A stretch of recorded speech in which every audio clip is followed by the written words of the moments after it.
importante, entonces escoitamos os O presidente do Partido Popular de Ourense entraba hoxe a valorar a demolición da casa de baños ordenada por Jácome sen o permiso de patrimonio. Resulta sorprendente que a resposta a un deterioro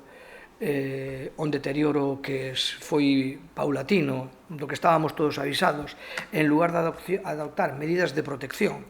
antes de que ocurrira, pois o que se fai agora é, parece que ter moito interés en nunha demolición mesmo sin os requisitos legais aparentemente. Para menor, o sucedido coa casa de baños é un exemplo do comportamento habitual de Jácome ao fronte do Concello de Ourense. Non nos extraña esta maneira de actuar,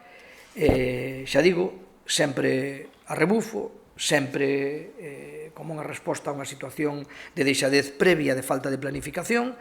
e desde logo isto non pode ser ninguna esta situación de risco non pode ser unha excusa para actuar sin o procedimento previsto a tal fin, e para iso, pois o que fixa a Dirección Xeral de Patrimonio foi, evidentemente, actuar promovendo a paralización das obras, garantindo, evidentemente, a protección daqueles elementos que son dignos de protección e a partir de aí pode haber actuacións, como que di desta asociación que plantea unha denuncia, eu desconozco agora mesmo, ante Fiscalía, bueno, obviamente é unha das posibilidades que hai cando un non sigue os procedimentos legalmente previstos.